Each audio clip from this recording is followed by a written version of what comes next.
The filing, which requests that the judge temporarily halt parties from having to exchange information or documents, was granted as United States District Judge Louis J. Lyman reviews the outlet's February 28th. Have you ever seen a Hollywood power couple fall from grace so fast? In a stunning courtroom battle, Justin Baldoni emerged victorious, exposing a side of Blake Lively and Ryan Reynolds that no one saw coming. What started as a legal dispute over creative control quickly escalated into a full-blown industry scandal, shaking the foundations of their carefully crafted public image. Now, the fallout is reverberating through Hollywood with devastating consequences for their once unshakable careers. From the outset, Blake Lively positioned herself as more than just the lead actress in this project.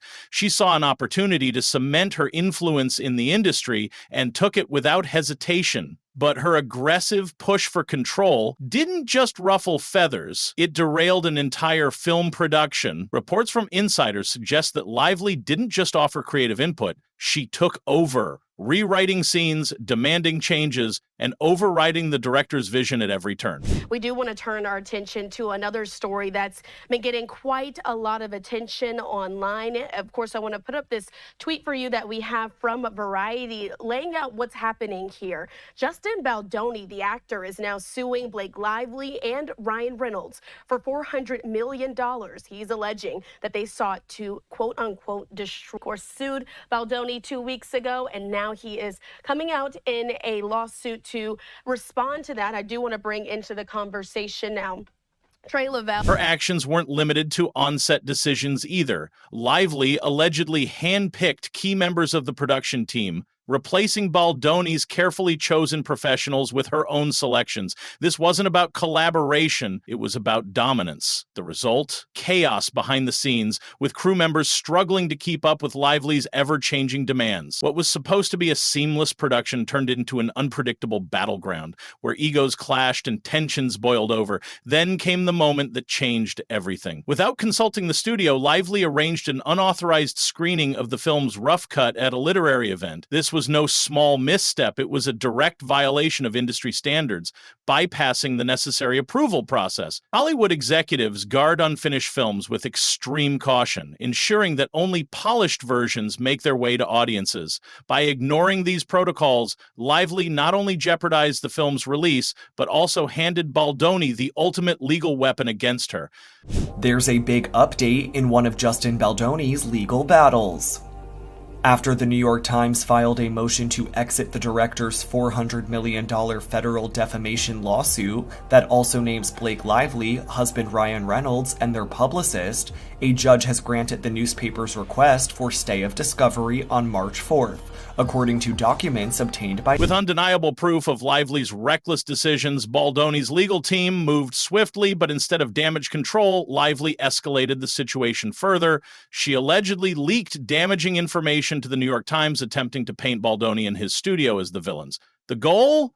To manipulate public perception before the case reached its peak. But this strategy backfired spectacularly. The public didn't rally behind her as expected. Instead, scrutiny intensified, with many questioning her true motives inside the courtroom. Lively's attempts to control the narrative fell apart. She sought a gag order to silence Baldoni's legal team, preventing them from speaking publicly about the case. The judge, however, saw through the tactic and immediately denied the request. With this ruling, Baldoni's lawyer, Brian Friedman, gained full freedom to expose the truth, piece by piece. Every move Lively had made, from rewriting scenes to sidelining Baldoni's production team, was now fair game for public scrutiny. Boy, him. This all pertains back to that It Ends With Us movie. He was the actor and director. Justin has now sued his co-star Blake Lively and her husband, Deadpool actor Ryan Reynolds, for defamation and extortion on Thursday. This was the latest move, though, in a very bitter legal battle surrounding the dark romantic comedy. Then came another crushing defeat. Desperate to avoid direct questioning, Lively's legal team argued that she shouldn't be forced to sit for a deposition. They claimed that her high-profile status made such an interrogation unnecessary. The court, unimpressed, rejected the request outright. Lively was now legally obligated to answer for her actions under oath, a situation that could unravel even more damning details about her conduct during production. Meanwhile, Hollywood insiders were watching closely. What started as a behind-the-scenes dispute had turned into a cautionary tale for major studios. Executives, already hesitant about giving actors too much creative control, now had a prime example of why such overreach could be disastrous. The industry was learning from Lively's mistakes, and as a result, her future in Hollywood looked increasingly uncertain. Of dismissal. He notes in the most recent document that the New York Times, which is included in the lawsuit for its December reporting on Blake's Civil Rights Department complaint, presents, quote, substantial grounds and a strong showing that its motion to dismiss is likely to succeed on the... But the damage wasn't limited to Lively alone. Ryan Reynolds, long celebrated as one of Hollywood's most bankable stars, found himself entangled in the scandal. Insiders suggested that Reynolds wasn't just a bystander. He allegedly supported Lively's power grab, hoping to secure more influence over the film's potential sequels. But with Lively's legal battles tarnishing her reputation, Reynolds' involvement raised new concerns about his own decision-making and behind-the-scenes dealings. As the case unfolded, the revelations kept coming. Evidence surfaced showing that Lively had actively interfered with the editing process, sidelining professional editors to take over the film's post-production. She allegedly threatened to withhold promotion unless she had the final say on how the movie was marketed. This wasn't just creative passion, it was a blatant attempt to seize total control, disregarding contractual obligations and professional boundaries. Well, Justin's team argues that obtaining discovery against the New York Times will not be voluminous and burdensome because it will cover a relatively narrow time frame. Judge Lyman explains that the burden of discovery is not measured only by the number of pages.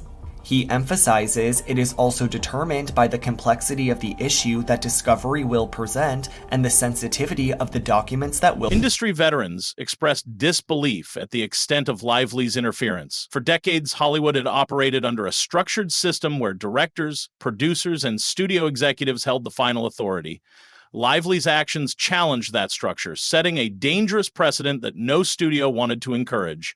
If actors could unilaterally dictate film production, what would stop future projects from descending into similar chaos? The courtroom losses piled up, each one more devastating than the last. When Lively's team tried to restrict Baldoni's lawyer from making further public statements, the court denied yet another request. This meant that every strategic move Lively had made to control the situation was now fully exposed. The media had a field day dissecting every legal defeat, while Hollywood power players quietly distanced themselves from the scandal. As well here. But the suit there that was filed in federal court in New York by Baldoni and production company Wayfarer Studios is now seeking at least $400 million for damages. That includes loss of future income. It alleges that Lively and Reynolds hijacked the production and marketing of It Ends With Us and then manipulated the media to smear Baldoni and others on the production with false allegations of sexual and other harassment. With her reputation in free fall, Lively attempted one final push to regain control. Sources claim she reached out to key Hollywood figures, hoping to secure support and salvage her image. But the response was lukewarm at best. No studio wanted to associate with an actress whose legal troubles had dominated the headlines for months. I mean, even former allies hesitated to come to her defense, wary of being pulled into the controversy. As for Baldoni, his courtroom victory solidified his standing in the industry. Instead of being pushed out, he emerged stronger than ever, proving that he wasn't just a director, but a force to be reckoned with. His ability to withstand Lively's aggressive tactics and come out on top earned him newfound respect among Hollywood executives. What started as a battle for creative control ended up reinforcing Baldoni's influence in the industry. The judge adds that if the court denies the newspaper's motion, Justin's team, who is also suing the New York Times in a separate $250 million defamation lawsuit, can request the extent of discovery they are seeking. This lawsuit comes just about 2 weeks after both Lively and Baldoni and several others tied to the film alleged that they were retaliated against for her coming forward about her treatment on set. So for now, Justin Baldoni stands victorious, having defended not just his film, but also his integrity. His win serves as a warning to anyone who thinks they can manipulate Hollywood's power structures for personal gain. As the industry moves forward, one thing is clear: the days of unchecked celebrity control are over. Studios will think twice before giving stars too much influence, and actors will have to prove that they can collaborate without overstepping their bounds. What do you think about this shocking Hollywood scandal? Will Blake and Ryan bounce back, or is this the beginning of the end for their reign as Hollywood's golden couple? Let us know in the comments. Don't forget to like, subscribe, and turn on notifications for more explosive industry updates.